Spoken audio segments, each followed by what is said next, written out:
मेरा सतगुर देवण हार किसे ने की देना, की देना। मेरा सतगुर देवण हार किसे ने की देना, की देना। सच्ची हुंदी उस दी कार किसे ने की देना, की देना। सतगुर देवण हार किसे ने की देना। छिन विच चोरों को तब है करदा, छिन विच चोरों को तब है करदा।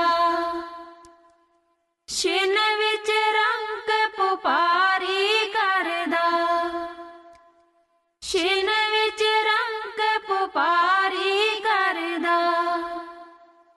लीला अपरंपार किसे ने की देना, की देना। मेरा सतगुर देवण हार किसे ने की देना। गल परोसे दी है सारी, गल परोसे दी है सारी। अंधविश्वास ने दुनिया मारी, अंधविश्वास ने दुनिया मारी। बिना सतनाम न बेड़ा पार किसे ने की देना, की देना। मेरा सतगुर देवण हार किसे ने की देना। मुस्कान चेहरे ते रहंदी है, मुस्कान चेहरे ते रहंदी है। जिथे गुरु दी बरकत हुंदी है, जिथे गुरु दी बरकत हुंदी है। ओ कल्ब वृक्ष दी सार किसे ने की देना, की देना।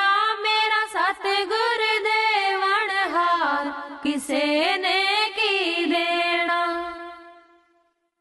जे सिर ते पौजल पै जाए, जे सिर ते पौजल पै जाए। नहीं मदद लई कोई आए, नहीं मदद लई कोई आए। छिन विच करदा कार किसे ने की देना, की देना। मेरा सतगुर देवण हार किसे ने की देना।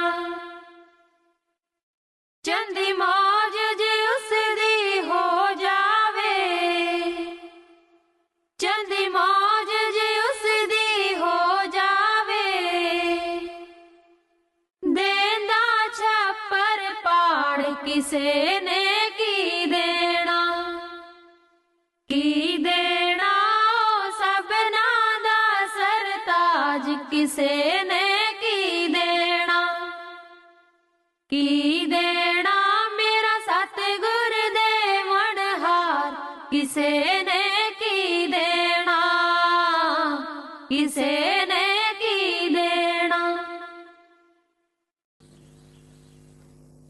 गुरु प्यारी साध संगत जी, राधा स्वामी जी। बाणी श्री हजूर स्वामी जी महाराज। चेतावनी भाग दूसरा, बचन 15वां, शब्द 15वां। मन रे क्यों गुमान अब करना,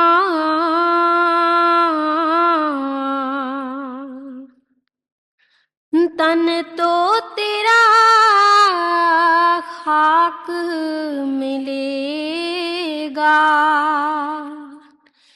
चौरासी जा पड़ना।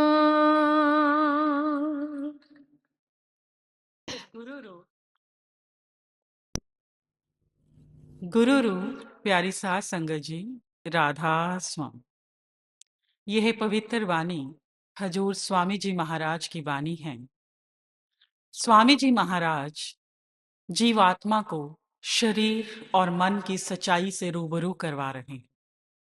फरमाते हैं, हे मन, किस बात का गुमान, किस बात का अहंकार करता है। जिस शरीर की सुंदरता का, जिस शरीर की ताकत का अहंकार करता है, वह तो एक दिन मिट्टी में मिल जाएगा और आत्मा फिर 84 के चक्कर में आकर किसी पेड़ पौधे की शक्ल, किसी कीड़े मकोड़े, कोई सांप बिच्छू, पता नहीं किस योनि का हिस्सा बन जाएगी। फिर अहंकार किस बात का। जब सच्चे पातशाह जी सत्संग में फरमाते हैं कि होर विनीवा हो फकीरा, होर विनीवा हो, तो वह सिर्फ इसलिए ताकि किसी तरह जीव का अहम फीका हो जाए। क्योंकि स्पिरिचुअलिटी की राह में, अध्यात्म के रास्ते की सबसे बड़ी रुकावट हमारी मैं, हमारा अहम है। माया का सबसे बड़ा हथियार है यह अहंकार। मनुष्य घर बदलता है, कपड़े बदलता है, रिश्ते बदलता है, यार मित्र बदलता है, लेकिन फिर भी दुखी रहता है। ये चेंज इंसान की फितरत है। उसे लगता है कि शायद यह बदलकर मुझे खुशी मिल जाएगी। चीजें, घर, कपड़े, जूते, न जाने क्या क्या बदलता है खुशी की खातिर, लेकिन खुद को नहीं बदलता, और जबकि सच्ची खुशी हमारे दिल में छिपी है। इसीलिए किसी ने क्या खूब कहा है, उम्र भर मनुष्य यही भूल करता रहा, धूल चेहरे पर थी और साफ शीशा करता रहा। और खुद को बदलना आसान नहीं है। खुद को बदलने के लिए पूर्ण संतों महात्माओं की शरण लेनी होगी, उनसे नाम की दात लेनी होगी, और नाम के सिमरन भजन से ही काम, क्रोध, लोभ, मोह, अहंकार जैसे विकार, उनको हमें त्यागना होगा। पर संतों की शरण में जाने का ख्याल इस मन में आता ही नहीं है। अपना पेट, अपने परिवार का पेट पालने के लिए आदमी कभी किसी दूसरे शहर, किसी दूसरे राज्य, यहाँ तक कि दूसरे देशों में चले जाते हैं।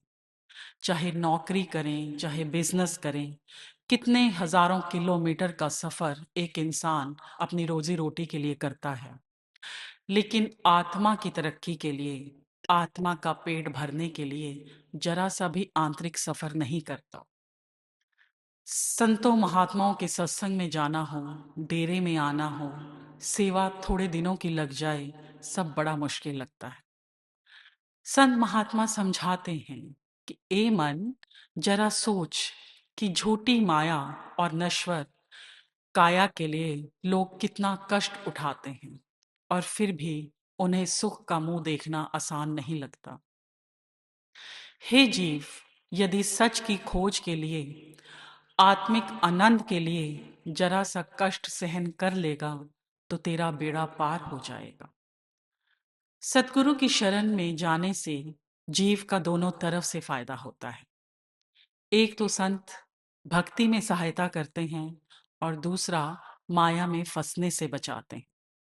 इसलिए अपने मन की शरण में जाने के बजाय, मन की बात मानने के बजाय सतगुरु की शरण में जाने की ताकीद स्वामी जी महाराज हमें फरमा रहे हैं कि तुम्हें सतगुरु की बात माननी चाहिए।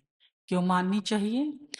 क्योंकि तन मैला, चमड़ी फिक्की है, इथे भांत भांत दी मिट्टी है, दस मिट्टी दा की मान करें, चाहे काली है चाहे चिट्टी है। इस शरीर का इसलिए गुमान नहीं क्योंकि मौत किस पल किस वक्त आ जानी है हमें पता ही नहीं है। छींक की तरह आएगी मौत और रुमाल जेब में ही रह जाएगा।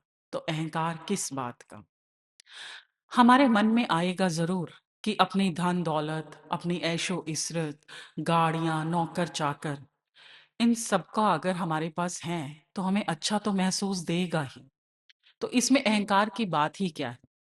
मौत सभी को आनी है, लेकिन जब तक जीवित हैं तब तक तो मौज मस्ती कर ली जाए, इसमें गलत क्या है? तब संत महात्मा समझाते हैं कि इन चीजों का इस्तेमाल करना गलत नहीं है, तब तक जब तक हम इन्हें टेम्परेरी मानेंगे, प्रभु द्वारा दी गई नियामतें मानेंगे, उसकी दी हुई हर शय का पल पल शुक्रिया करेंगे, ना कि अभिमान में चूर होकर हर वस्तु को अपना मानने की भूल कर बैठेंगे। एक आदमी प्रभु की खोज के लिए एक संत के पास गया। संत ने उसे एक राजा के पास जाने के लिए कहा। वह व्यक्ति राजा के पास पहुंचा और बताया कि उसे फला फला महात्मा जी ने भेजा है। राजा उसे अपने दरबार में ले गया। वहां का नजारा देखकर वह हैरान रह गया। नर्तकियां नाच रही हैं, आलिशान कालीन, नौकर चाकर सेवा करने के लिए, बड़ा ही भव्य, सब कुछ बड़ा आलिशान। वह घबराया और राजा से बोला, लगता है मैं किसी गलत जगह पर आ गया हूं। मैं यहाँ एक मिनट भी रुकना नहीं चाहता। मैं तो परमात्मा की तलाश में आया था, आपसे ज्ञान लेने आया था, पर आप तो स्वयं ही भटके हुए हैं। मुझे तो आप क्या ही मार्ग दिखाओगे? राजा ने कहा कि मैं भटका हुआ नहीं हूं। आपने मेरा बाहरी रूप देखा है, आंतरिक रूप देखोगे तो शायद आपकी राय बदल जाएगी। आप एक दिन मेरे यहाँ रुकें। वह व्यक्ति वहां रुक गया। उसे एक शानदार कमरे में ठहराया गया। बिस्तर बड़ा मुलायम। वह व्यक्ति सकुचाता हुआ वहां सोया। तभी उसकी नजर ऊपर की ओर गई। एक चमचमाती हुई तलवार ठीक उसके बेड के ऊपर एक सूत से लटकी हुई थी। अचानक उसके मन में ख्याल आया कि अगर यह सूत का धागा टूट गया तो क्या हो। वह रात भर इस चिंता में सो नहीं पाया। सुबह राजा खुद उसके कमरे में पहुंचा। उसने उस व्यक्ति से पूछा कि बड़ी अच्छी नींद आई होगी, कोई सेवा पानी में कसर तो नहीं छोड़ी हमने? वह व्यक्ति बोला, राजा साहब, क्या खाक नींद आई होगी? आपने तो ऐसी तलवार टांग रखी है कि नींद ही उड़ गई।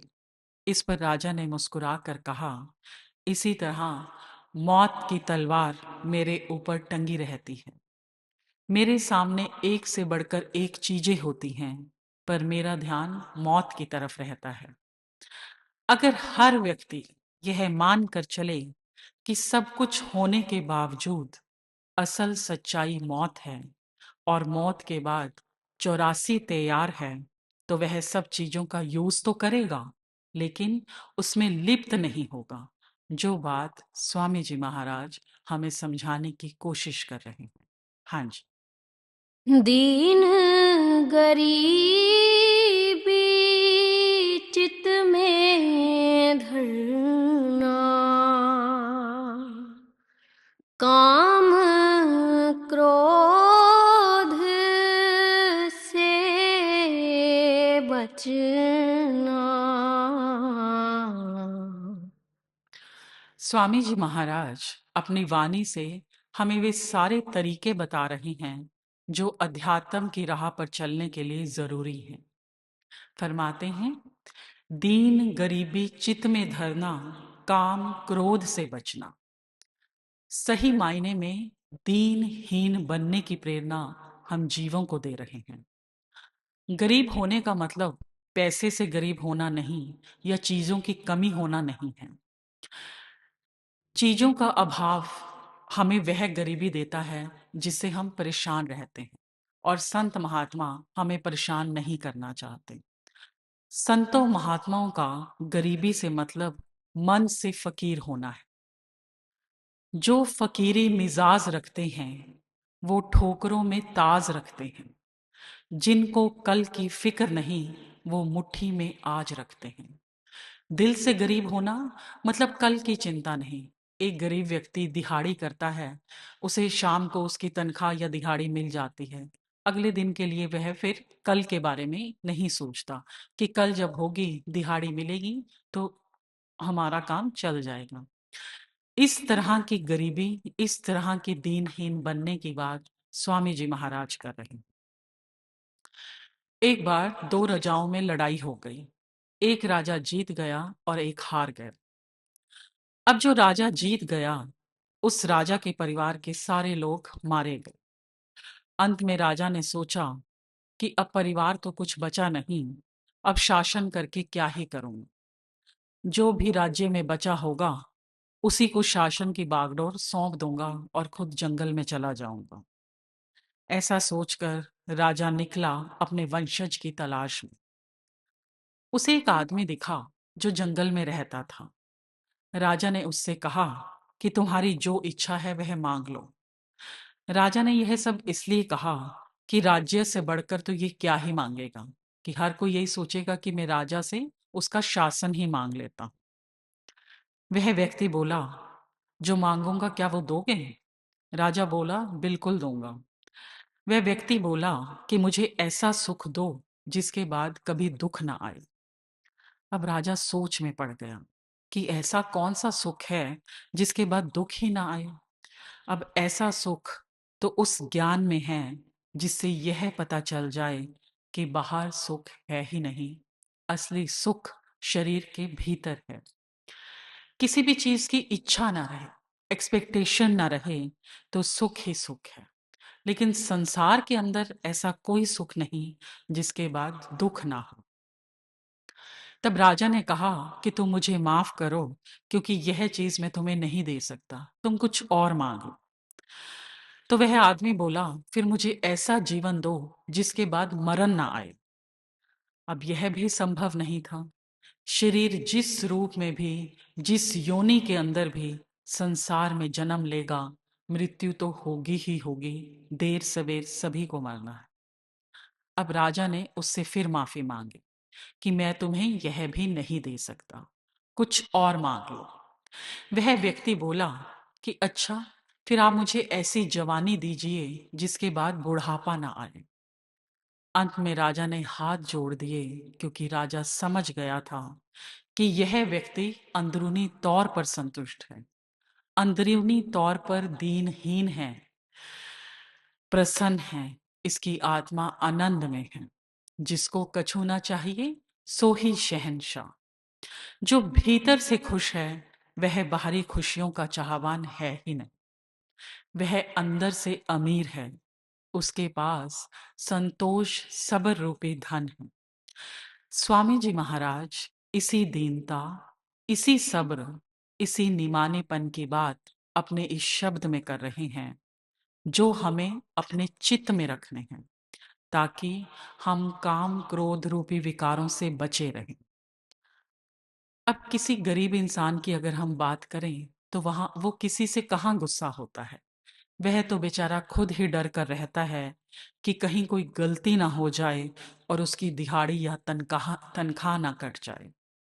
स्वामी जी महाराज फरमाते हैं, बस हमें प्रभु से डर कर रहना है। उस दाता के आगे हम सब गरीब हैं, हम सब दीनहीन हैं, निमाने हैं। इसलिए क्रोध करने का, अहंकार करने का सवाल ही पैदा नहीं होता। हाँ जी। प्रीत परतीत गुरु की करना, नाम रसायन घट में जरना। प्रीत प्रतीत गुरु की करना, नाम रसायन घट में जरना। स्वामी जी महाराज बड़े सरल शब्दों में बयां कर रहे हैं कि क्या करना चाहिए और क्या नहीं करना चाहिए। फरमाते हैं कि सच्ची प्रीत, सच्ची लगन, सच्ची शरण, सच्चा समर्पण सब गुरु के लिए होना चाहिए। और इसके साथ साथ नाम रूपी अमृत को सिमरन द्वारा अपने भीतर इस कदर उतार लो कि रोम रोम से हरि नाम गूंज उठे, रोम रोम से परमात्मा का नाम निकले। अब यह सिर्फ कहने सुनने की बातें नहीं हैं। हजूर महाराज बाबा बग्गा सिंह जी का उदाहरण हमारे सामने प्रत्यक्ष एग्जाम्पल है। जन्म साखी में स्पष्ट फरमाया गया है कि हजूर महाराज बाबा जयमल सिंह जी महाराज जब भी बाबा बग्गा सिंह जी की गुफा में जाते थे तो वचन फरमाते थे कि गुफा में चारों तरफ से नाम की गूंज उठ रही है, क्योंकि बाबा बग्गा सिंह जी ने नाम की कमाई ही इतनी की थी। जब भक्त की अपने इष्ट, अपने सतगुरु, अपने परमात्मा के प्रति भक्ति इतनी गहरी हो जाती है कि वह अपने आप को प्रभु में लीन कर देता है और प्रभु के अलावा उसे किसी की सुध-बुध ही नहीं रहती, तो वह भक्ति ही सच्चे प्रेम, सच्ची प्रीत के लक्षण है। जब मेरे तेरे की भावना खत्म हो जाए, वह है सच्ची प्रीत। जब रांझा रांझा कर दीनी में आपे रांझा हुई वाली स्थिति हो जाए, यह सिचुएशन आ जाए, यह है सच्ची प्रीत। रविदास जी महाराज अपनी बानी में फरमाते हैं, रविदास मोरे मन लाग्यो, राम प्रेम को तीर, राम रसायन जो मिले तो हरे हमारो पीर। नाम वह रसायन है जो जीव की आत्मा को इतना ताकतवर बना देता है कि स्वामी और सेवक का फर्क खत्म हो जाता है, आत्मा और परमात्मा का भेद खत्म हो जाता है। दादू साहेब महाराज फरमाते हैं, दादू अमली राम का रस बिन रहा न जाए, पलक एक पावे नहीं तो तभी तलफ मर जाए। अमली कहते हैं नशेड़ी को। दादू साहिब फरमाते हैं कि दादू किसका नशेड़ी है, किसका अमली है? उस राम नाम का, कि उसके बिना वह रह ही नहीं सकते। एक पलक, एक क्षण भर भी अगर सतगुरु के दीदार नहीं होते तो तड़फ तड़फ कर मरने वाली हालत हो जाती। कबीर साहिब महाराज फरमाते हैं, प्रीति जो लागो घुल गई, बैठ गई मन माही, रोम रोम पियू पियू करे, मुख की सरधा नाही। पलटू साहिब महाराज फरमाते हैं, प्रेम बान जाके लगा, सो जानेगा पीर, सो जानेगा पीर, कहा मूरख से कहिए। कि जिसको प्रेम नाम का तीर लग जाता है, उसकी पीड़ा वही जान सकता है। पलटू साहिब महाराज फरमाते हैं कि प्रेम बाण लगने की पीड़ा वह जान सकता है जो खुद इस बाण से घायल हो चुका है। मूर्ख यानी संसारिक लोग इस पीड़ा को समझ नहीं सकते। सच्ची प्रीत के उदाहरण हर युग में मौजूद रहते हैं और रहेंगे। जितने भी पूर्ण संत महात्मा हुए हैं, वे साक्षात एग्जाम्पल हैं हमारे सामने कि प्रभु से सच्ची प्रीत कैसे करनी चाहिए, कैसे होनी चाहिए। कबीर साहिब महाराज, पलटू साहिब महाराज, रजब जी, दादू दयाल जी, दसों पातशाहियाँ, बाबा बग्गा सिंह जी, बाबा देवा सिंह जी, बाबा प्रताप सिंह जी, बाबा केहर सिंह जी महाराज, बाबा परमजीत सिंह जी महाराज और अनगिनत संत महात्मा इस धरती पर इसलिए आते रहे हैं और आते रहेंगे ताकि हम जीवों को सच्ची प्रीत और प्रतीत करने की जांच सिखा सकें और जन्मों जन्मों से बिछड़ी आत्मा को परमात्मा से मिला सकें। हम संसारिक जीव प्रेम का अर्थ सही नहीं समझ पाते। किसी के रंग रूप को देखकर अट्रैक्शन हुई तो आजकल के बच्चे उसे ही प्रेम मान बैठते हैं। अपने लाइफ पार्टनर, अपने बच्चों से जो हमारे स्वार्थ और मोह के रिश्ते हैं, उन्हें भी हम प्रेम मान बैठते हैं। कुछ लोग अपने शरीर का बड़ा ध्यान रखते हैं और सोचते हैं कि उन्हें अपने आप से बड़ा प्यार है, लेकिन यह भी सच नहीं है, क्योंकि अपने आप से प्यार करना यानी खुदा से प्यार करना, क्योंकि इस देह को नर नारायणी देह कहा गया है जिसमें परमात्मा का वास है और इसी देह में रहते हुए हम परमात्मा से मिल सकते हैं। तो असल में हमें पता ही नहीं है कि हमारा असली प्यार है कहाँ, हमारा असली दिल लगा कहाँ हुआ है। किसी ने क्या खूब फरमाया है, फुर्सत में करेंगे तुझसे हिसाबे जिंदगी, अभी तो उलझे हैं खुद खुद को सुलझाने में। कभी इसका दिल रखा और कभी उसका दिल रखा, इसी कश्मकश में भूल गए कि खुद का दिल कहाँ रखा। स्वामी जी महाराज हमें यही समझा रहे हैं कि हमें अपना दिल असली लगाना कहाँ है। हमारा दिल कभी एक जगह लगता ही नहीं, कभी इस जगह कभी दूसरी जगह। यह एक टेम्परेरी फेस है। परमानेंट प्रीत ही सच्ची प्रीत होती है, और यही सच्ची प्रीत केवल और केवल सच्चे सतगुरु से, परमात्मा से लगाई जा सकती है। क्वेश्चन आंसर्स के सेशन में किसी ने बाबा जी से प्रश्न पूछा कि बाबा जी, हम आपसे प्रीत कैसे कर सकते हैं, हम आपसे प्रेम कैसे कर सकते हैं। तो बाबा जी ने फरमाया कि सत्संग, सेवा और सिमरन एक जरिया हो सकते हैं। फिर परमात्मा सतगुरु अपने आप ही दया करे तो जीव को सच्ची प्रीत बख्शे। जीव के हाथ कुछ भी नहीं है। फिर फरमाया कि सच्चा प्यार कोई सीखने सिखाने की चीज नहीं है, यह तो बस हो जाता है। प्यार किया नहीं जाता, हो जाता है। हम भी बस उस दाता से अपनी झोली पसार कर दात मांगे सच्ची प्रीत करने की, सच्चा प्रतीत करने की। यही हमारे इख्तियार में है। हाँ जी। मन मलिन के कहे ना चलना, गुरु का बचन हिये विच रखना। मन मलीन के कहे न चलना, गुरु का वचन हिये विच रखना।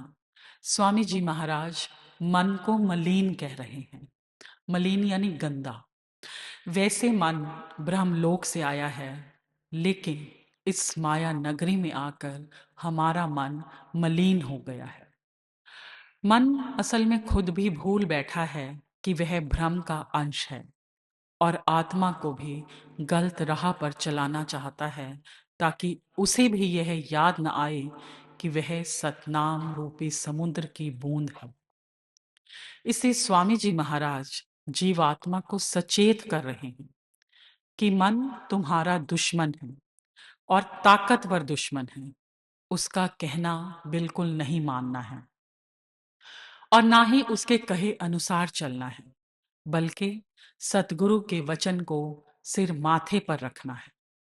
क्योंकि सतगुरु सतलोक का वासी है, और हमारी आत्मा को चिताकर सतलोक लेकर जाने के लिए आया है। और सभी को पता है कि सतगुरु से बड़ा वफादार दोस्त कोई हो ही नहीं सकता। संत महात्मा समझाते हैं कि अगर मन जैसा दुश्मन कोई नहीं है, तो दोस्त भी कोई नहीं है। अगर मन को दोस्त बनाना है, तो गुरु के वचनों पर चलना होगा।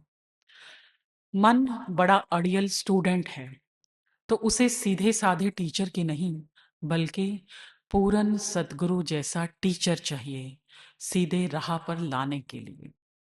क्योंकि पूरन सतगुरु साक्षात सच का रूप होते हैं, और सच का ही ज्ञान देते हैं, और सच में ही समा जाते हैं। एक बार मशहूर खगोल शास्त्री अल ख्वारिज्मी, उनका नाम था, गांव की सैर पर निकले। उस वक्त वह तारों की गति को देखकर जीवन की गति बता दिया करते थे। मतलब उन्हें इतना एक्सपीरियंस था। तारों की गणना में उस वक्त उनका कोई सानी नहीं था। रात में वह तारों से भरा आसमान देखते हुए चले जा रहे थे कि पैरों के नीचे एक गहरा गड्ढा आया, और वे उसमें गिर गए। रात में वे काफी देर उसी गड्ढे में रहे, और पड़े पड़े मदद के लिए पुकारते रहे। सुनसान जगह थी, रात का टाइम था, कोई आया नहीं। काफी टाइम के बाद एक बुजुर्ग औरत वहां आई, और उसने अल ख्वारिज़्मी को नीचे गड्ढे में गिरे हुए देखा। वह अनपढ़ बुढ़िया बड़ी कोशिशों के बाद उन्हें गड्ढे से बाहर निकाल पाई। बाहर निकलते ही अल ख्वारिज़्मी ने बुढ़िया को धन्यवाद किया। वह अनपढ़ बुढ़िया मुस्कुराई और आगे बढ़ गई। तब उन्होंने उस बुजुर्ग महिला को रोका और बोला कि शायद आपने मुझे पहचाना नहीं है। मैं बड़ा ही मशहूर खगोल शास्त्री हूँ। मेरा नाम अल ख्वारिज़्मी है। तारों को देखकर मैं आपकी जिंदगी के बारे में बता सकता हूँ। तब बुढ़िया ने पलट कर कहा, जिसे जमीन के गड्ढों के बारे में ही ना पता हो, वह क्या खाक जानता है? पहले जहां चल रहे हो उसे तो जान लो, बाद में तारों को पढ़ना। बुढ़िया की बात उनके दिल में लग गई, क्योंकि यह सच था। जब जमीन का ही नहीं पता तो आसमान को जानकर क्या करेंगे। इसके बाद वह पाताल की खोज में लग गए और दुनिया में सबसे ज्यादा नाम भूगर्भशास्त्री के रूप में कमाया। यानी वो जियोलॉजिस्ट थे। किसी भी इंसान की एक बात हमारी दिशा बदल सकती है, अगर उसमें सच्चाई हो। वह बुजुर्ग महिला तो एक साधारण मनुष्य थी। उसकी बात ने अल ख्वारिज़्मी का जीवन ही पलट दिया। लेकिन हमारा सतगुरु तो पूरन है, परमात्मा का साक्षात रूप है, साक्षात सच का पुंज है। इसलिए उनका हुक्म हमारे लिए सर्वोपरि होना चाहिए, तभी हमारा भला हो सकता है। सत्संग में आने की ताकीद बाबा जी महाराज बार बार इसीलिए करते हैं कि ना जाने कौन सी बात किस वक्त किस जीव को पलट कर रख दे। हाँ जी। यह मत मंद गहे नहीं सरना, लोभ बढ़ाए उदर को भरना। यह मति मंद गहे नहीं सरना, लोभ बढ़ाए उदर को भरना। उदर कहते हैं पेट को। स्वामी जी महाराज फरमा रहे हैं कि यह मन कभी शरण में जाने को तैयार ही नहीं होता, कभी सरेंडर करने की ओर चलता ही नहीं है। शरण में जाने की बजाय, रजा में रहने की बजाय लोभ रूपी कुत्ते को टुकड़े डालता ही रहता है। और लोभ रूपी कुत्ता हमारे अंदर ताकतवर और ताकतवर होता चला जाता है, पर हमारा पेट नहीं भरता। लोभ उस मरुस्थल की तरह होता है, उस रेगिस्तान की तरह होता है, जिसमें जितना मर्जी पानी डाल लो वह कभी रजता नहीं है। लोभ उस आग की तरह होता है, जिसमें जितनी मर्जी बालन डाल लो, जितना मर्जी लकड़ियां डाल लो, वह आग कभी रजती नहीं है। लोभ एक अंधे कुएं के समान है। संत महात्मा इसी लोभ से सचेत करते हैं हमें। वे हम जीवों को समझाते हैं कि परमात्मा के दर पर यही अर्ज करनी चाहिए, क्या? जो ठीक लगे वो ही देना प्रभु, हमारा क्या है, हम तो कुछ भी मांग लेते हैं। एक राजा के पास एक बकरा था। अब हमें पता है कि बकरा सारा दिन थोड़ा थोड़ा थोड़ा थोड़ा कुछ ना कुछ खाता रहता है, उसका पेट कभी नहीं भरता। राजा ने ढिंडोरा पिटवा दिया कि जो कोई भी इस बकरे का पेट भरेगा उसे इनाम में मैं अपना आधा राज्य दे दूंगा, और अगर ना भर सके तो कोड़ों की सजा भी दूंगा। अब लोगों ने सोचा कि यह कौन सा मुश्किल काम है। एक आदमी आया और बकरे को ले गया, उस खेत में ले गया जहां खूब हरा हरा घास था। बकरे ने सारा दिन घास खाया, उसका पेट एकदम फूल गया और वह मोटा ताजा हो गया। उसने सोचा कि अब तो यह भर पेट इसने खा लिया है, तो बकरे का पेट भर चुका होगा। वह शाम को बकरे को राज दरबार में ले आया और कहा कि महाराज मुझे इनाम दे दीजिए, मैंने बकरे का पेट भर दिया है। राजा ने कहा ठीक है, पर पहले मैं चेक कर लेता हूँ। बकरे के सामने घास डाला गया तो बकरा फिर खाने लगा घास। राजा ने उस आदमी से कहा कि तुमने झूठ बोला है, इसका पेट भरा ही नहीं है। अगर इसका पेट भर गया होता तो यह दोबारा घास ना खाता। अब तुम्हें कोड़ों की सजा मिलेगी। महीनों बीत गए, कई लोगों ने कोशिशें की, पर सबके हिस्से कोड़ों की सजा ही आई। एक दिन यह खबर किसी महात्मा जी के पास पहुंची। वे राजा के पास पहुंचे और बोले कि यह काम मैं कर सकता हूं। महात्मा जी ने बकरा लिया और एक डंडा लिया और पहुंच गए खेत में, जहां हरा हरा घास लगा हुआ था। महात्मा जी ने बकरे को उतना घास खाने को दिया जितना कि जीने के लिए जरूरी था। उसके बाद बकरा जब भी घास खाने के लिए झुकता, महात्मा जी उसके मुंह पर डंडा मार देते। शाम तक ऐसे ही चलता रहा। बकरा जैसे ही घास खाने लगता, महात्मा जी उसके मुंह पे डंडा मार देते। महात्मा जी शाम को बकरे को लेकर राजमहल में जा पहुंचे। टेस्ट वापस लिया गया। बकरे के आगे घास की ढेरी रखी गई।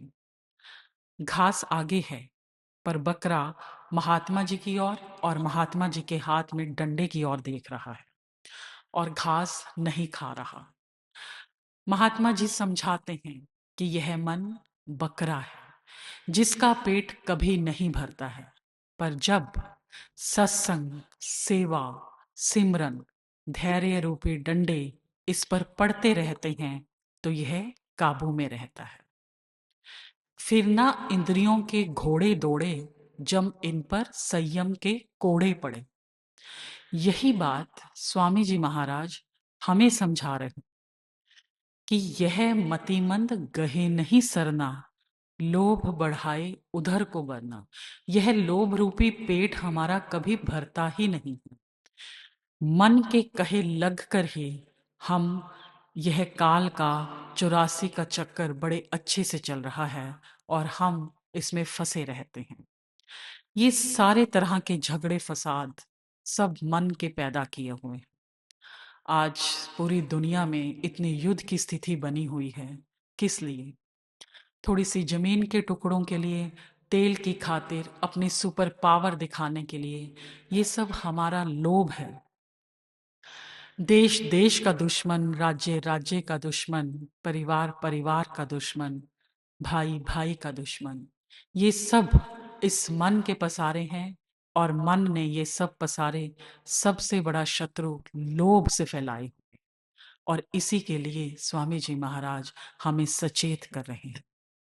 गुरु रामदास जी महाराज भी फरमाते हैं, मन खिन खिन भरम, भरम बहु धावे, तिल घर नहीं वासा पावे। आप फरमाते हैं कि हमारा मन आंखों के पीछे से उतरकर पल पल बाहर रचना की ओर, संसार की ओर दौड़ रहा है। यह पल भर भी आंखों के पीछे टिकता ही नहीं है। और जब तक यह टिकेगा नहीं, तब तक यह मन आत्मा का पार उतारा होने नहीं देगा।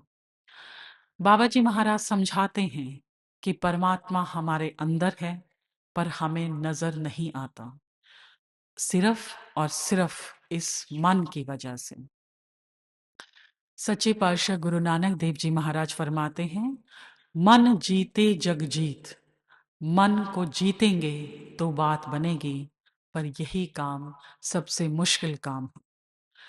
मन को जीतने का मतलब है कि मन हम पर हावी ना हो, बल्कि हम मन पर हावी हों। हम मतलब हमारी आत्मा। अगर आत्मा सतलोक की वासी है, परमात्मा की अंश है, उसी तरह मन भी कोई छोटी शय नहीं है। मन का चलायमान होना ही हमारी आत्मा को नुकसान पहुंचाता है। मन कभी भी एक जगह एक चीज पर नहीं टिक सकता। कई बार कई रिश्तों से या कई चीजों से हम बेपनाह मोहब्बत कर बैठते हैं या अपना दिल लगा बैठते हैं, और वक्त बदलने के साथ ही मन उन्हीं रिश्तों, उन्हीं चीजों से नफरत करना शुरू कर देता है। मन से और सावधान करते हुए स्वामी जी महाराज हमें आगे क्या समझा रहे हैं। हाँ जी। तुम मानो मत का कहना, इसके संग जगत बिच गिरना। तुम मानो मत इसका कहना, इसके संग जगत विच गिरना। स्वामी जी महाराज हम जीवों को आगाह कर रहे हैं कि भूल से भी मन के कहे मत चलना, क्योंकि मन के कहे अनुसार चलना मतलब 84 के चक्कर में बार बार फंसना। मन बार बार इस संसार की चीजों की तरफ तब तक अट्रैक्ट होता रहता है जब तक इसे संसार से ज्यादा लुभावनी, ज्यादा सुंदर, ज्यादा श्रेष्ठ चीज ना मिल जाए। और संसार से श्रेष्ठ, सबसे श्रेष्ठ सिर्फ और सिर्फ परमात्मा का सच्चा सुच्चा नाम है। इसलिए संत महात्मा खबरदार करते हैं कि मन का संग करने के बजाय सच का संग करना है, यानी सत्संग। पूर्ण संतों महात्माओं के सत्संग में ही सच का संग मिलता है। और असली सच क्या है, यह सत्संग में ही पता चलता है। उस सच को पाया कैसे जाता है, यह सत्संग में ही पता चलता है।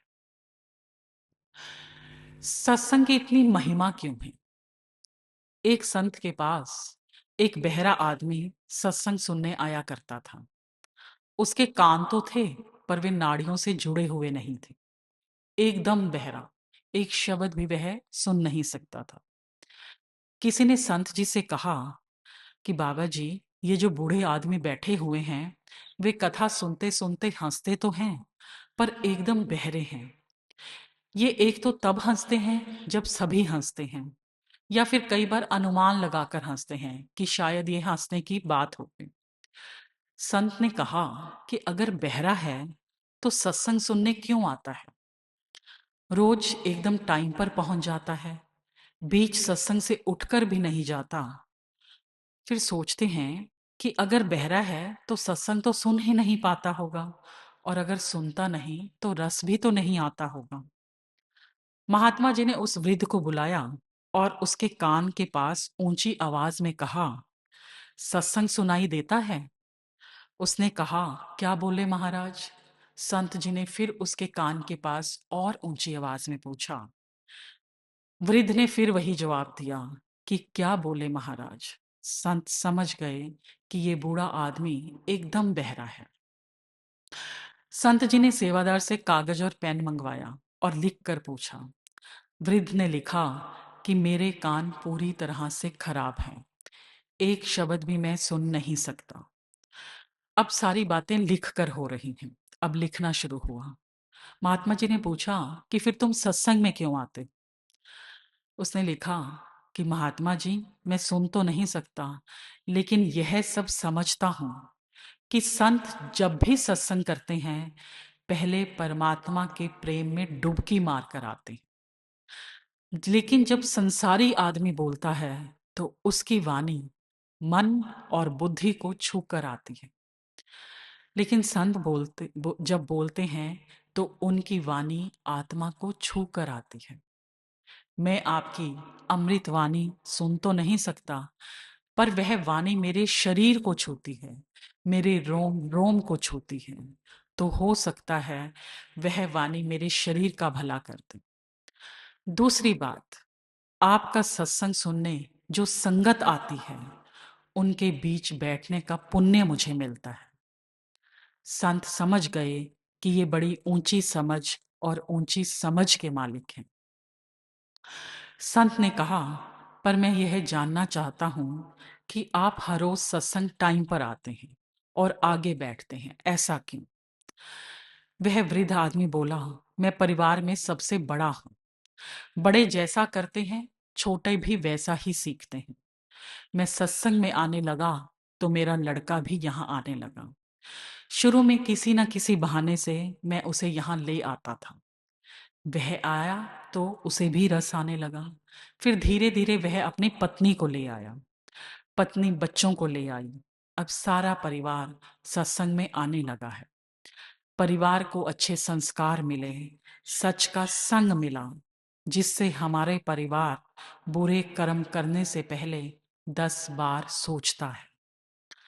मन अगर भटकाता भी है तो सत्संग के वचन याद करके हम सही राह पर आ ही जाते।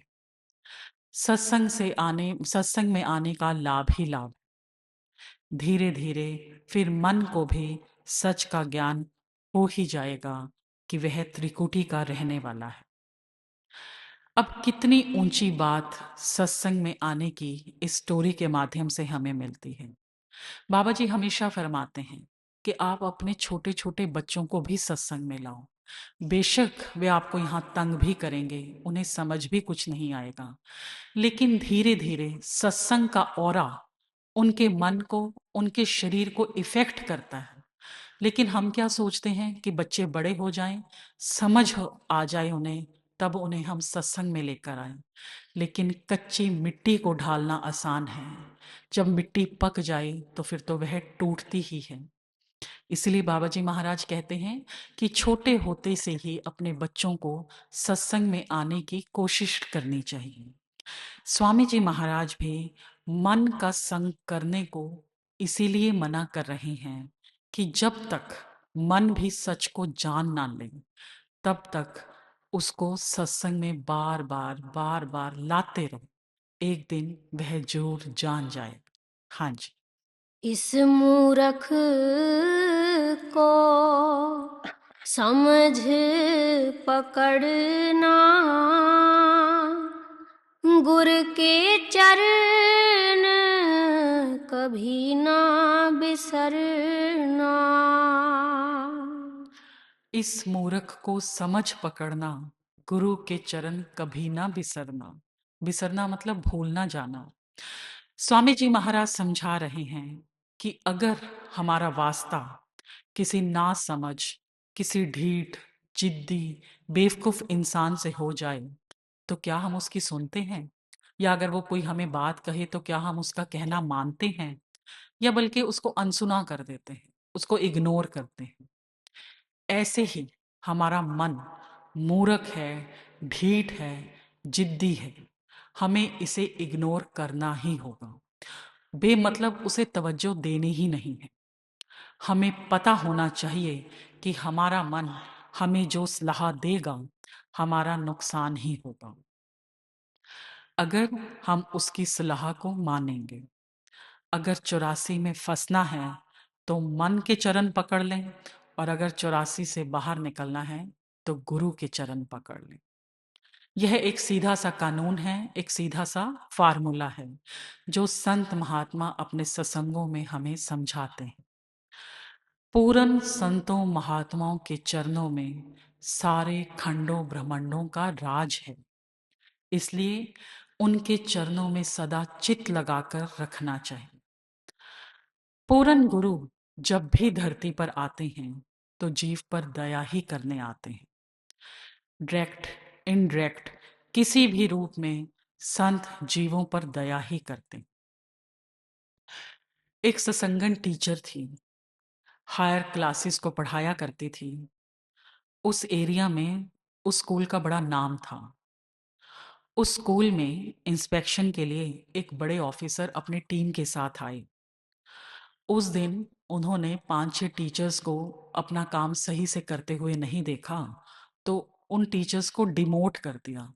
मतलब जब वो बड़ी क्लासेस को पढ़ाती थी तो अब वो छोटी क्लासेस को पढ़ाएंगी, ऐसा ऑर्डर उन्होंने जारी कर दिया। अब ये बड़ी शर्मनाक बात थी। यह ऑर्डर बड़ा तकलीफ देने वाला था। हजूर महाराज बाबा केहर सिंह जी का अचानक उस दिन उस सत्संगन के स्कूल पहुंच गए।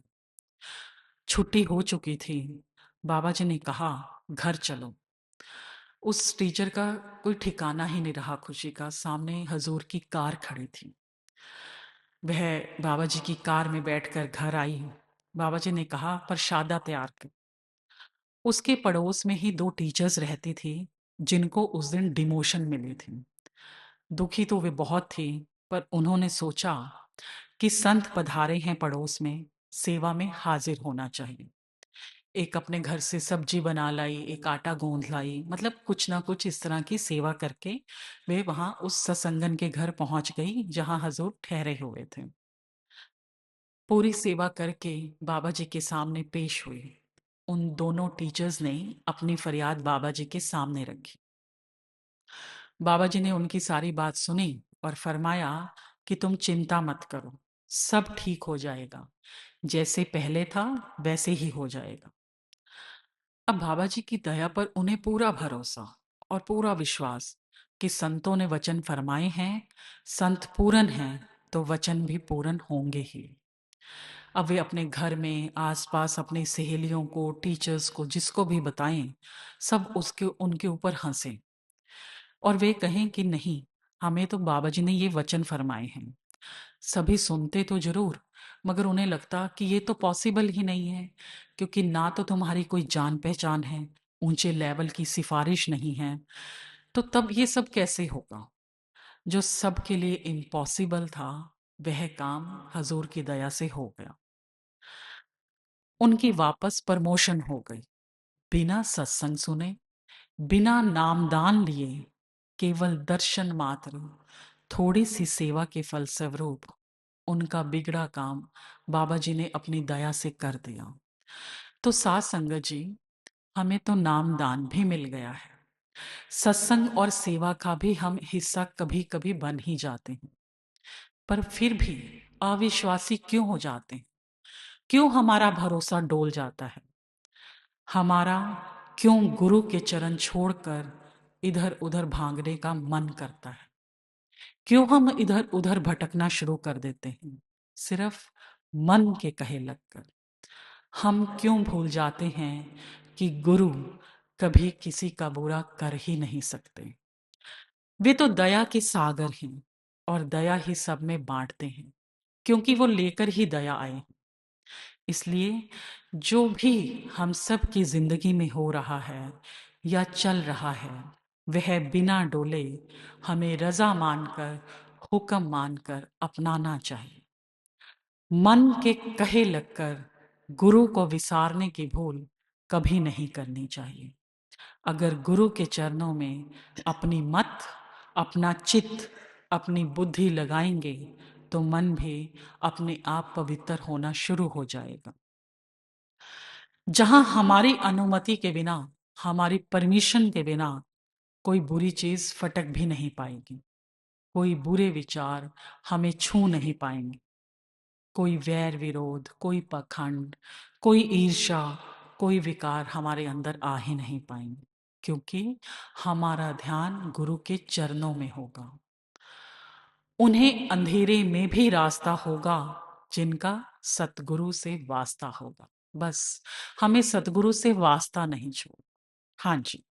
गुरु का रूप नैन में धरना, सुरत शब्द से नभ पर चढ़ना। गुरु का रूप नैन में धरना, नैन कहते हैं आंखों को, सूरत शब्द से नभ पर चढ़ना, नभ कहते हैं आसमान को। स्वामी जी महाराज ने पिछली तुक में फरमाया, गुरु के चरण कभी ना विसारना, और अब फरमा रहे हैं गुरु का रूप नैन में धरना, यानी गुरु के चरणों का ध्यान हमेशा चित्त में लगा होना चाहिए और गुरु का स्वरूप हमेशा आंखों में बसा होना चाहिए। तभी नामदान के वक्त यह समझाया जाता है कि गुरु के स्वरूप को अच्छे से याद करना है, अपने रोम रोम में बसा लेना है, अपनी आंखों में छुपा लेना है, क्योंकि जिस जीव को जिस दिन भी नामदान मिलता है, उस दिन जो सतगुरु का स्वरूप होता है, पहनावा होता है, दाढ़ा सफेद है, काला है, जैसा भी होगा, अंदर सतगुरु जब शब्द स्वरूप में प्रकट होगा, तब वह उसी सेम रूप में होगा। गुरु के चरणों को चित्त में बसाने से हमारी गुरु के प्रति प्रीत पक्की होती जाएगी, और प्रीत पक्की होगी तो ध्यान पक्का होगा, और ध्यान पक्का होगा तो अंतर में सतगुरु का स्वरूप पक्का होगा और यही शब्द स्वरूपी गुरु को प्रकट करेगा जिसके हम सभी चाहवान हैं। स्वामी जी महाराज फरमा रहे हैं कि सूरत शब्द से नभ पर चढ़ना। अब नभ यानी आकाश और आसमान। कौन सा आकाश? बाहर वाला नहीं, अंतर वाला, शरीर के भीतर। जब हमारा ध्यान सतगुरु के स्वरूप पर केंद्रित होगा, फोकस होगा, तब हमारी आत्मा ऊपर गगन मंडलों पर चढ़ना शुरू कर देगी और आत्मा उस शब्द से जुड़ जाएगी जिस शब्द ने सारी कायनात की रचना की है। स्वामी जी महाराज अपनी रचना में फरमाते हैं, शब्द बिना सारा जग अंधा, काटे कौन मोह का फंदा। शब्द घाट तो घट में देख, शब्द ही शब्द पीव को देख। शब्द करम की रेख कटावे, शब्द शब्द से जाए मिलावे। शब्द बिना सब झूठा ज्ञान, शब्द बिना सब थोता ज्ञान। सभी संत महात्मा उस शब्द की महिमा का गुणगान करते हैं, उसी शब्द के प्रकाश और आवाज की महिमा करते हैं। वही आवाज और प्रकाश आत्मा को धूर्धाम ले जाते हैं और आत्मा शब्द में विलीन हो जाती है। इस सब का सफर शुरू होता है पूर्ण देहधारी गुरु धारण करने से। उनसे वर्णात्मक नाम लेकर भजन सिमरन द्वारा धुनात्मक नाम तक का सफर तय करना है। शुरुआत होगी मनुष्य चोले से, जहां शब्द वहां आनंद, जहां आनंद वहां सतगुरु। बस शब्द परमात्मा हमारे भीतर है, यह महसूस करना है। एक दिन एक माँ बाप अपने 10 साल के बच्चे को लेकर डॉक्टर के पास आए। डॉक्टर को फाइल दिखाई। डॉक्टर ने फाइल देखी और बच्चे की जांच की। फिर डॉक्टर ने बच्चे से कहा कि बेटा तुम जरा बाहर बैठो, मैं तुम्हारे मम्मी पापा से बात कर लेता हूँ। माता पिता बोले, डॉक्टर साहब आप बच्चे के सामने ही बात कीजिए क्योंकि इसको सब पता है। डॉक्टर बोले, मैंने पहली बार ऐसा परिवार देखा है जिसके चेहरे पर डर नहीं है। उन्होंने कहा, डॉक्टर साहब शुरू में हम भी बड़े परेशान थे, लेकिन धीरे धीरे भगवान पर भरोसे और विश्वास से हम तीनों का मनोबल जो है वो मजबूत हो गया। डॉक्टर बोला, बच्चे की सर्जरी करनी होगी, 50-50 चांसेस। अगर सफल हुआ तो जिंदगी भर दिल की तकलीफ से छुटकारा मिल जाएगा और अगर सफल ना हुआ तो आप समझ ही सकते हो। माँ बाप बोले, तो हमें करना क्या चाहिए? डॉक्टर ने कहा, मेरे अनुसार मरते मरते जीने से बेहतर है कि एक बार जोखिम उठा ही लिया जाए। वे डॉक्टर से सहमत हो गए। जब उन्होंने डॉक्टर से फीस पूछी तो डॉक्टर बोले, वैसे तो मैं फीस एडवांस में जमा करवाता हूँ, लेकिन आपके केस में ऑपरेशन के बाद मैं फीस लूंगा। डेट फिक्स हो गई। ऑपरेशन वाले दिन माँ बाप और बच्चा टाइम पे पहुंच गए। किसी के चेहरे पर डर नहीं था, वे सभी शांत थे। डॉक्टर बड़ा हैरान था। ऑपरेशन थिएटर में बच्चे को टेबल पर लिटाया गया। एनेस्थीसिया देने से पहले डॉक्टर ने उस बच्चे के सिर पर हाथ फेरते हुए पूछा, बेटा तुम्हारा नाम क्या है? बच्चे ने मुस्कुरा कर कहा, आनंद। डॉक्टर ने कहा, अपने नाम की तरह हमेशा आनंद में रहना। बच्चा कहने लगा, मैं तो हमेशा आनंद में ही रहता हूँ क्योंकि मेरे अंदर राम है। बच्चा बोला, डॉक्टर साहब दिल क्या होता है? डॉक्टर बोला, दिल यानी हृदय, जिसकी तुम्हारी आज सर्जरी हो। बच्चा बोला, मेरे मम्मी पापा कहते हैं कि हर इंसान के दिल में राम रहते हैं, तो जब आप मेरा दिल खोलोगे तो आप देखना कि मेरे अंदर बैठे राम कैसे दिखते हैं। हाँ, मुझे बताना कि वे कैसे दिखते हैं। डॉक्टर और स्टाफ की आंखें नम हो गई। डॉक्टर ने हजारों ऑपरेशन किए, लेकिन पता नहीं क्यों उस बच्चे का ऑपरेशन करते हुए मन और हाथ कांप रहा था। डॉक्टर ने आंखें बंद की और भगवान से प्रार्थना की कि अब तक मैंने हर ऑपरेशन को पेशे की तरह किया है, पर यह ऑपरेशन श्रद्धा और विश्वास पर आधारित है। मैं तो बस दिल की सर्जरी करता हूँ, पर तू ही उसका सच्चा सर्जन है। प्रार्थना करके डॉक्टर ने ऑपरेशन शुरू किया। तभी अचानक बच्चे का बीपी गिरने लगा और शरीर ठंडा पड़ने लगा और अंत में सब शांत हो गया। डॉक्टर की आंखों में आंसू आ गए। तभी डॉक्टर को बच्चे के शब्द याद आ गए कि जब मेरा दिल खोलो तो देखना कि राम कैसे हैं। डॉक्टर ने तुरंत बच्चे के दिल की ओर देखा और जोर से बोले, क्या तुम्हें राम दिख रहा है? इतना कहते ही एक अद्भुत चेतना बच्चे के दिल में लौट आई। दिल फिर से धड़कने लगा। पूरा स्टाफ खुशी से शुक्रिया करने लगा। बच्चे के भीतर बैठे राम का, उसके विश्वास और भरोसे का। ऑपरेशन पूरा हुआ और बच्चा बच गया। डॉक्टर ने फीस नहीं ली और कहा, हजारों ऑपरेशन किए पर कभी नहीं सोचा कि राम कहाँ है। इस बच्चे ने बता दिया कि राम हमारे दिल में रहते हैं। जो हमारे भीतर है हम बाहर ढूंढते हैं और नाकाम रहते हैं। संत महात्मा बार बार हमें होका देते हैं कि हमें अंदर से मिला है, आओ तुम्हें भी अंदर ले चलें और तुम्हें भी अंदर राम के दर्शन करवाएं, पर हम बाहर भागते हैं। हाँ जी। राधा स्वामी नाम सुमरना, जो वह कहे चित में धरना। इस शब्द की आखिरी पंक्ति में स्वामी जी महाराज रूहानियत का निचोड़ बता रहे हैं कि पूर्ण गुरु धारण करना है, उनसे नाम की दात लेनी है और उनके हुक्म को सब कुछ मानना है।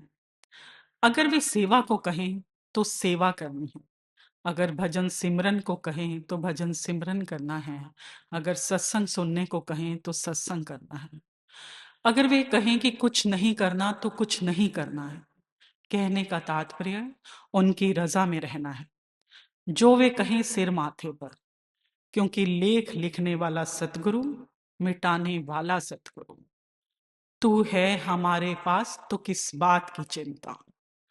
स्वार्थ और परमार्थ सब उसकी रजा से होगा, उसके भाने में होगा। बस हमें हर कर्म उसकी आज्ञा से उसको चित्त में रख कर करना है। कई बार ऐसा होता है कि बाबा जी ने कुछ दिन या कुछ महीने पहले कोई हुक्म दिया किसी जीव को, लेकिन आज हुक्म उसी जीव को दिया, पहले हुक्म से बिल्कुल ऑपोजिट। तब भी हमारे मन में यह ख्याल नहीं आना चाहिए कि पहले तो बाबा जी ने यह कहा था, आज यह कह रहे हैं। हो सकता है कि बाबा जी भूल गए होंगे। अगर सतगुरु भूल गया तो सारा संसार ही भूल जाएगा। संसार चलेगा कैसे? गुरु के सामने जाते हैं तो हमें बुद्धि साइड पर रख कर जानी चाहिए। वहां खाली जाएंगे तभी तो भर कर आएंगे। सतगुरु प्यारे तेरे स्कूल अंदर मैं ता सोचिया लगदी फीस कोई ना, अंदर वड़ के जदों मैं झाती मारी तब पढ़न वालियां वर्गी रीस कोई ना। मैं ਤਾਂ ਸਾਰੇ ਇਮਤਿਹਾਨਾਂ ਵਿੱਚੋਂ ਫੇਲ ਮਾਲਕਾ ਤੇ ਪਾਸ ਹੋਣ ਦੀ ਉਮੀਦ ਕੋਈ ਨਾ।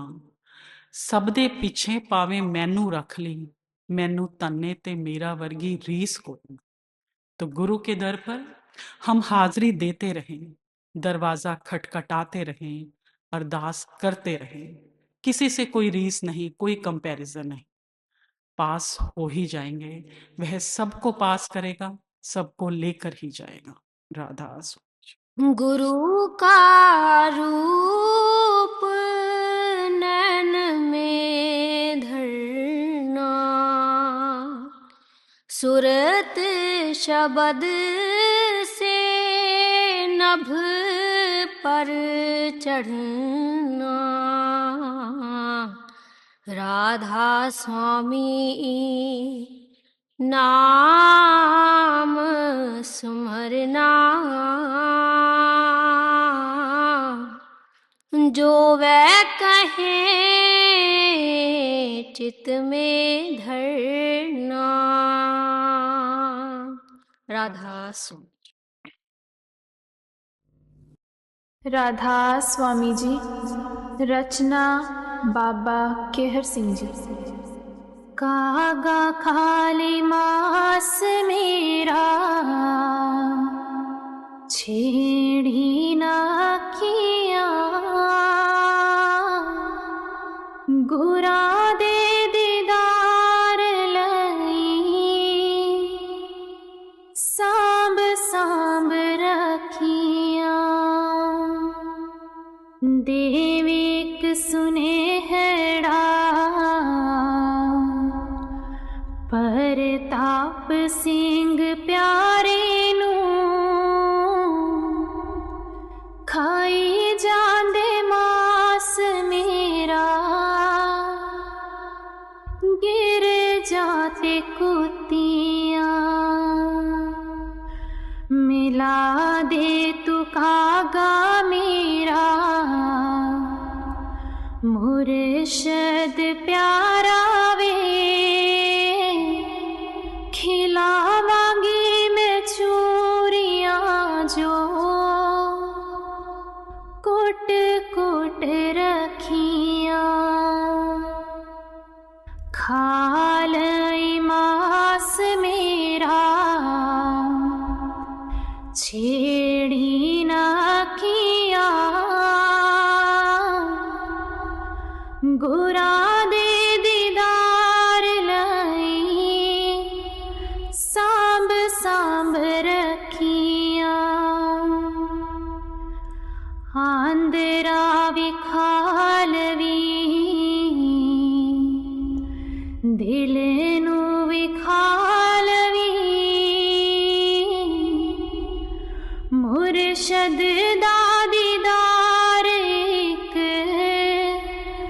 बार तू करा देवी।